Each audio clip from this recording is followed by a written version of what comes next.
Assalamualaikum warahmatullahi wabarakatuh. Bismillahirrahmanirrahim. Alhamdulillahirrabbilalamin. Anak-anakku sekalian, siswa-siswi SMA Negeri 3 yang dirahmati oleh Allah. Pada materi kali ini kita akan membahas tentang istinja.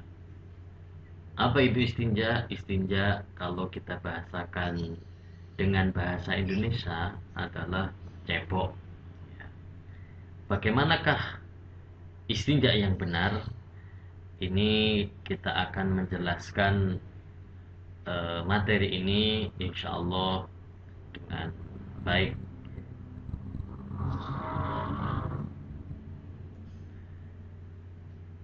Allah berfirman di dalam surat At-Taubah ayat 108, A'udzubillahi minasyaitonirrajim, la takum fihi abadan. Al-masjidu ussisa ala taqwa min awwali yaumin ahaqqu an taquma fihi rijalun yuhibbuna ayyatatahharu wallahu yuhibbul mutahhirin. Di dalam masjid itu ada orang-orang yang ingin membersihkan diri dan sesungguhnya Allah menyukai orang-orang yang bersih.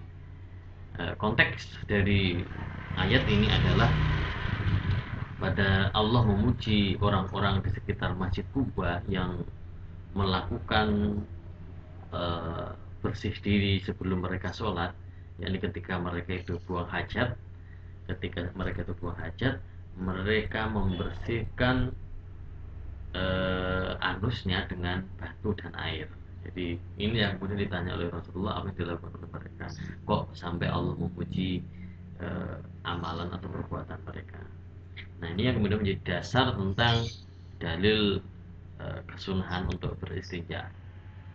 Nah, rukun istinja sendiri satu. Orang yang beristinja itu sendiri, najis yang dihilangkan, tempat yang dibersihkan, alatnya digunakan untuk beristinja.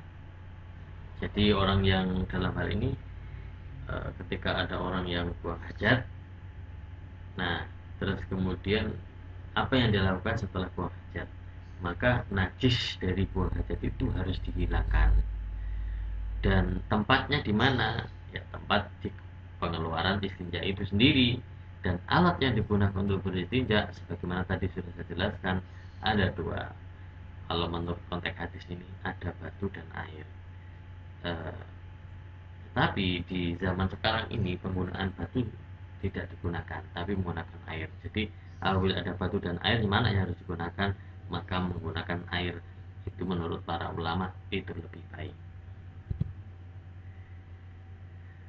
Tata krama beristinja. Tata krama beristinja. Kita akan bahas tentang ini satu persatu. Yang pertama, ketika Anda masuk ke WC, tidak diperkenankan ketika Anda masuk WC ini membawa asma Allah, baik berupa Al-Quran, kitab atau kertas. Hanya kertas saja, tapi bertuliskan Al-Quran atau nama Nabi Muhammad atau kalimat-kalimat thayyibah yang lainnya, maka itu tidak diperkenankan. Yang kedua, yakni berdoa. Ketika masuk ke WC, maka berdoalah, Allahumma inni a'udzubika minal khubuthi wal khaba'is. Dan selanjutnya, ketika masuk ke WC, disunahkan untuk mendahulukan dengan kaki kiri, dan ketika Anda keluar dari WC disunahkan untuk mendahulukan kaki kanan. Jangan sampai kebalik, kaki kanan terlebih dahulu dan kemudian keluar dengan kaki kiri. Ini harus diperhatikan dengan sebaik-baiknya. Berikutnya, haram hukumnya menghadap kiblat atau membelakanginya. Misalnya Anda kalau dalam di konteks Mojokerto, misalnya menghadap ke barat atau Anda menghadap ke timur, ini membelakangi Ka'bah. Tapi para ulama fikih memberi catatan, ini apabila dilakukan di tempat yang terbuka. Tetapi apabila di tempat yang tertutup, maka para ulama berbeda. Ada yang mengatakan boleh, ada yang mengatakan tidak. Nah, tetapi saran saja, kalau seandainya Anda membuat kamar kecil, itu jangan menghadap kiblat atau membelakanginya.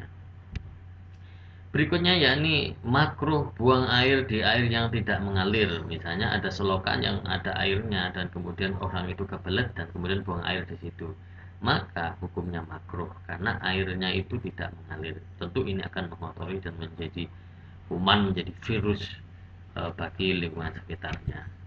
Makruh buang air kecil di lubang karena di lubang itu bisa jadi dihuni oleh ular, dihuni oleh hewan-hewan lainnya, juga sangat mungkin juga dihuni oleh para jin. Maka makruh hukumnya membuang air kecil di lubang. Selanjutnya yakni makruh hukumnya makruh ya bila buang air menghadap hembusan angin. Kalau angin berembus dari barat, Anda tidak boleh membuang buang air kecil itu dari arah barat sehingga arah timur itu kemudian terkena percikan air kecil kalian. Ini yang dilarang. Tidak boleh buang air di bagian bangunan masjid. Nah, ini menjadi perdebatan. Tapi saran saja, apabila ada orang yang wakaf tanah untuk membangun masjid, maka harus diperjelas dulu apakah tanah itu digunakan untuk masjid keseluruhan atau bagian-bagian dari masjid. Misalnya WC apakah termasuk bagian dari masjid atau di luar masjid dan sebagainya, sehingga tidak mengotori. Berikutnya yakni makruh buang air di tempat di kerumunan banyak orang. Ini makruh hukumnya ya. Kalau misalnya ada suatu tempat di mana banyak orang yang berkumpul di situ, berkerumun ya, tiba-tiba Anda buang air, buang hajat di situ, maka ini hukumnya makruh. Selanjutnya makruh hukumnya saat buang hajat berbincang-bincang, menjawab salam, berzikir atau bersolawat. Ini kebiasaan masyarakat modern, misalnya ketika masuk ke kamar kecil membawa HP dan kemudian ada orang yang menghubungi dan orang itu kemudian menjawab salam dan kemudian berbincang-bincang. Nah, berzikir juga dilarang, padahal berzikir itu baik, tapi dilarang karena dilakukan di WC.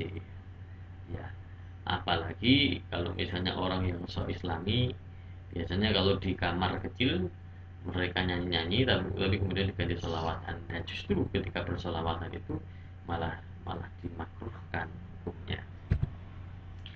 Berikutnya sunnah saat buang hajat bertumbuh pada kaki kiri. Ini yang dilakukan oleh Nabi ketika buang hajat, tumbuhannya adalah kaki kiri, dan ternyata ini kuncinya manfaatnya adalah buang hajat itu menjadi lancar ya.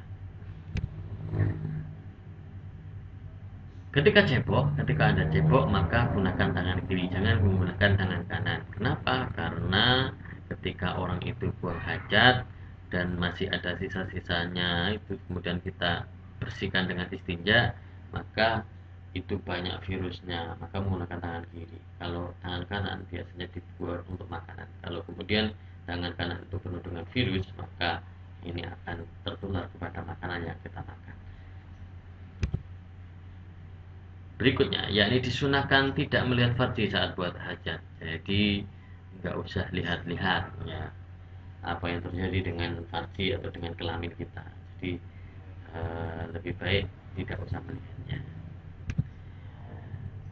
Kemudian menjauhkan diri dari orang lain sekiranya saat keluar kotoran terdengar orang lain. Dan ini kalau buang kotoran ternyata kok terdengar cibung-cibung, nah ini dilarang ya.